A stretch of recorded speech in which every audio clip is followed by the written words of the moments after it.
Hello, I welcome you all once again to my channel Explore Education. I am Dr. Rashmi Singh, Assistant Professor, Department of Education, SS Khanna Girls Degree College, University of Allahabad. And this time I am going to discuss with you process of adjustment, or you can say process of psychological adjustment. जहाँ पर mental health आपके course में होता है, जहाँ पर defence mechanism होती है, वहाँ पर एडजस्टमेंट भी एक टॉपिक होता है. तो वैसे ये मेंटल हेल्थ और डिफेंस मैकेनिज्म से मिला हुआ है, पर अलग से एडजस्टमेंट पर बात मैंने नहीं की थी, तो इसलिए समायोजन या मनोवैज्ञानिक समायोजन किसे कहते हैं और उसकी क्या प्रक्रिया होती है उस पर बात करेंगे. ओके, तो एडजस्टमेंट क्या होता है. देखिए, हर समय पूरी जिंदगी भर हम कुछ ना कुछ एडजस्टमेंट करते रहते हैं. Throughout life our physiological and psychological needs are continuously being aroused and we engage in behaviour that reduces or satisfies the needs. मतलब जिंदगी भर हमको कुछ शारीरिक, कुछ भौतिक, कुछ मनोवैज्ञानिक आवश्यकताएं उत्पन्न होती रहती हैं और हर पूरे समय हम इस बिहेवियर जैसे व्यवहार में लगे रहते हैं जो उस आवश्यकता को या तो सेटिस्फाई कर दे या कम कर दे. This constant cycle of needs arousal and their satisfaction in a broad sense is the process of adjustment. यही चक्र जो चलता है कि उत्पन्न होती है आवश्यकता आपकी और आप उसको सेटिस्फाई करने के लिए कुछ करते हैं, उसी को समायोजन की प्रक्रिया कहा जाता है. Psychologists often define adjustment as a compromise between the needs of the individual and the demands of the society in which he lives. मनोवैज्ञानिकों ने इस तरह से भी समायोजन को परिभाषित किया है कि एक तरीके से हम कॉम्प्रोमाइज करते हैं. जो आपकी आवश्यकता है, जो व्यक्ति की आवश्यकता है और जो सोसाइटी की डिमांड है, मतलब जिस समाज में आप रहते हैं उसकी कुछ आपसे डिमांड है, वो आपसे कुछ मांग करता है, और आपकी खुद की कुछ आवश्यकताएं हैं, उसमें जो आप कॉम्प्रोमाइज करते हैं वही एडजस्टमेंट है. Adjustment may also be defined as a continuous process in which a person varies his behavior to produce a more harmonious relationship between himself and his environment. देखिए, जितनी भी needs होंगी वो आपके environment से ही generate होंगी, physical, psychological, spiritual, emotional, mental, है ना, कोई भी तरीके की. तो एडजस्टमेंट ये भी है, ये एक सतत प्रक्रिया है जिसमें जो पर्सन है, जो व्यक्ति है, वो अपने बिहेवियर को इस प्रकार से मॉडिफाई करता है कि एक हार्मोनियस, सामंजस्यपूर्ण रिलेशनशिप उसका उसके वातावरण के साथ स्टैब्लिश हो जाए. Alternatively, it can be conceptualized as a state of equilibrium between the individual and his environment. यानी कि आप इसको ये भी कह सकते हैं कि जो समायोजन है वो एक तरह से व्यक्ति और उसके वातावरण के बीच में साम्य की स्थिति है. ओके, और क्या है? It may also be understood as psychological survival, in which the same way as biologists use the term adaptation to describe physiological survival. जैसे कि बायोलॉजिस्ट, जैव विज्ञानियों ने, जीव विज्ञानियों ने जो अनुकूलन का शब्द निकाला था और उसको कहा था फिजियोलॉजिकल सर्वाइवल, यानी कि आपकी फिजिक कैसे आपके एनवायरनमेंट से सर्वाइव कर सकती है, उसी क्रम में ये एक तरीके से साइकोलॉजिकल सर्वाइवल है. Historically, the concept of adjustment dates back to the Darwinian theory of evolution, which propounded the concept of survival of the fittest. सबसे ज्यादा पॉपुलर अगर कोई थियरी है तो वो डार्विन का उत्तम जीविता का सिद्धांत है ना.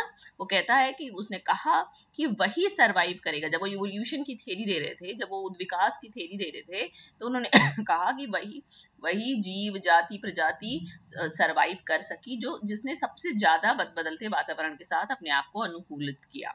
Where and only those organisms most fitted to adapt to changing circumstances could survive. ये कहा इन्होंने कि बदलती परिस्थितियों के साथ जिसने अपने आप को सबसे ज्यादा अनुकूलित कर लिया वही ऑर्गेनिज्म रह पाया.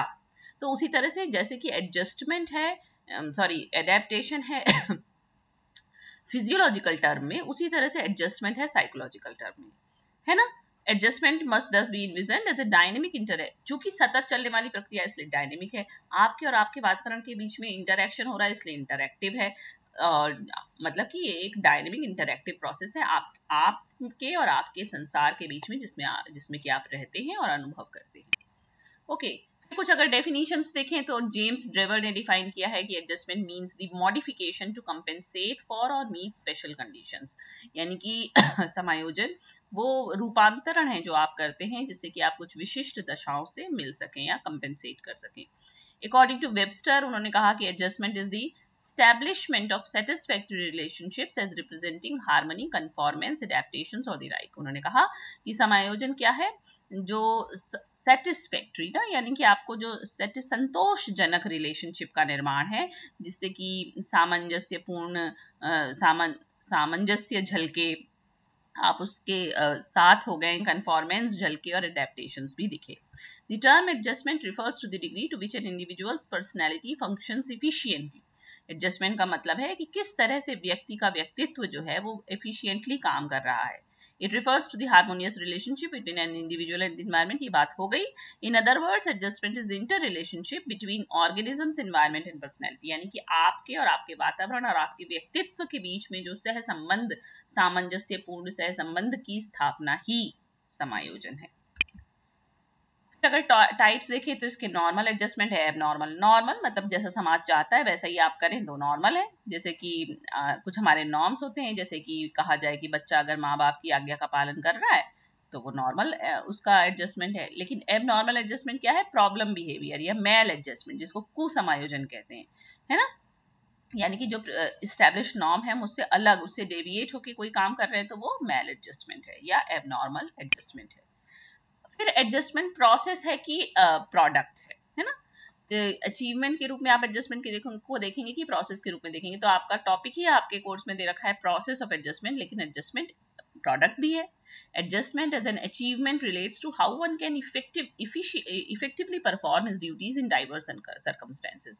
जब आप इसको उपलब्धि मानते हैं तो आप इसको रिलेट करते हैं कि कैसे किसी ने इतनी अच्छी तरीके से अपनी ड्यूटीज निभाई हैं विविध परिस्थितियों में।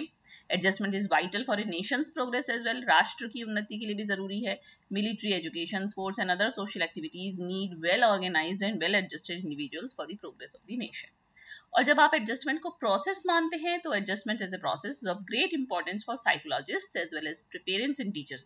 तब आप मनोवैज्ञानिकों की, माता पिता की और शिक्षकों की भूमिका हो जाएगी, क्योंकि हम उस प्रक्रिया में मदद कर सकेंगे बच्चे को। To analyze the process, we should study the development of a person from his birth onwards. We will now be looking at the process of adjustment in detail. कैसे डिटेल में हम देखेंगे? It only shows how an individual cops under changing circumstances. जब आप adjustment को प्रक्रिया के रूप में लेते हैं तो आप उसमें ये देखते हैं कि व्यक्ति है अपनी बदलती हुई परिस्थितियों के अनुसार कैसे अपने आप में चेंज लाता है। It is A continuous and an ongoing process which starts at birth and continues through out life. जन्म से लेकर शुरू हो जाता है, ताउम्र चलता है। टू वे प्रोसेस है between the individual, his characteristic needs, desires and competencies on the one hand, and the situation in which an individual finds himself. मतलब कि दो द्विध्रुवीय प्रक्रिया है, जिसमें एक ध्रुव पे तो व्यक्ति, उसकी आवश्यकताएं, इच्छाएं और दक्षताएं हैं, जबकि दूसरी स्थिति में वो, दूसरी पोल पे वो स्थिति है जिसमें वो अपने आप को पाता है ना। वो डिमांड है जो सिचुएशन उसे मांग रही है। उसी तरह से पियाजे, Swiss psychologist, studies this process from various angles. आपको पियाजे का कॉग्निटिव डेवलपमेंट याद हो तो आपको याद होगा कि उसने दो बातें कही, एसिमिलेशन और एकोमोडेशन। वही कह रहे हैं ये एडजस्टमेंट के लिए। He came to the conclusion that there were two types of people with regards to adjustment. उन्होंने कहा कि दो तरीके के लोग होते हैं अगर आप एडजस्टमेंट की बात करें तो। एक होते हैं एसिमिलेटर, who carries his values and standard of conduct and maintains them in the face of changes in society, and two, an accommodator who alters his views in accordance with the society. एक होता है assimilator, होता है जो कि समाज बदलेगा लेकिन वो अपना कंडक्ट और वो स्टैंडर्ड मेंटेन रखता है, और एक एकोमोडेटर होते हैं जो बदलते हुए समाज के साथ अपनी चीजें बदल लेते हैं। तो इस तरह से एडजस्टमेंट करते हैं, ऐसा पियाजे ने बताया। अब अगर एडजस्टमेंट को आप प्रोसेस के रूप में देखें तो एक तरफ है स्ट्रेस, है ना, जो नीड वो कह रहे हैं कि अराउज कर रहा है, वो ड्राइवर है, वो कह रहा है कि एडजस्टमेंट करो। यह क्या हो सकता है? लाइफस्टाइल में कोई चेंज हुआ हो, ट्रॉमेटिक कोई एक्सपीरियंस आपको मिल गया हो, कोई इलनेस हुई हो, कोई इंजरी हुई हो, तो आप क्या करते हैं? कोपिंग रिसोर्सेज, है ना, जैसे कि आप कुछ कोशिश करते हैं कि उसको कैसे डील किया जाए, उसमें सोशल सपोर्ट आपको हेल्प करता है और ये सारी चीजें। तो स्ट्रेस और कोपिंग मिल के बनता है टाइप्स ऑफ बिहेवियरल कोपिंग। ये हम तय करते हैं कि हम टास्क ओरिएंटेड कोपिंग में मतलब हम अपनाएंगे कि इमोशन ओरिएंटेड अपनाएंगे। अब कोपिंग के लिए अलग से बात करनी पड़ेगी। और फिर निकल के आता है एडजस्टमेंट। तो अगर एडजस्टमेंट को प्रक्रिया के रूप में देखें तो ये एडजस्टमेंट मैकेनिज्म, जो कि डिफेंस मैकेनिज्म के नाम से जानी जाती है, और मैं पहले ही आपसे डिफेंस मैकेनिज्म पे बात कर चुकी हूँ, तो मैं इसके डिस्क्रिप्शन बॉक्स में डिफेंस मैकेनिज्म के वाले वीडियो की लिंक भी दे दूंगी। तो एडजस्टमेंट मैकेनिज्म कुछ और नहीं बल्कि डिफेंस मैकेनिज्म ही है, यानी कि प्रतिरक्षा प्रणाली। Is an unconscious psychological strategy, यानी कि मन ही मन में, आंतरिक रूप से, अचेतन रूप से आपका मन, आपकी मनोवैज्ञानिक जो अंदर चल रहा है साइकी, वो कैसे आप अपनाते हैं जिससे कि विभिन्न तरीके की सिचुएशन से आप डील कर सकें। It is a habitual method to overcome blocks, reach goals, relieve frustration etcetera. ये एक आदत बन जाती है हमारी कि हम किस तरह से कोई दिक्कत आई है तो, किसी लक्ष्य पे पहुंचना है तो, या फ्रस्ट्रेशन को कैसे दूर करेंगे। तो ये एडजस्टमेंट मैकेनिज्म की बात है।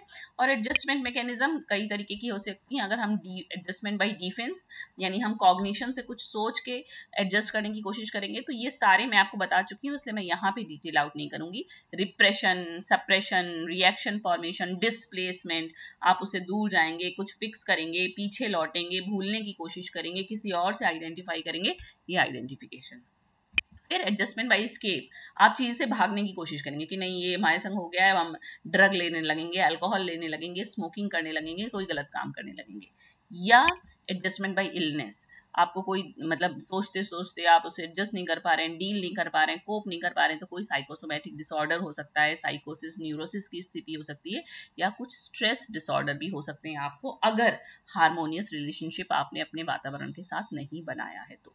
जिसमें सबसे ज्यादा इंपॉर्टेंट एडजस्टमेंट बाई डिफेंस है, जो कॉग्निटिव जो स्ट्रैटेजी अपनाता है मन आपका, आपकी साइकी एडजस्ट करने के लिए, वो सारा मैं आपसे पहले ही डिटेल आउट डिस्कस कर चुकी हूँ। तो ये है प्रोसेस ऑफ एडजस्टमेंट। ओके, ये रह गया था, डिफेंस मैकेनिज्म की बात हो गई थी, मेंटल हेल्थ की बात हो गई थी। So thank you and don't forget to like and subscribe my channel Explore education.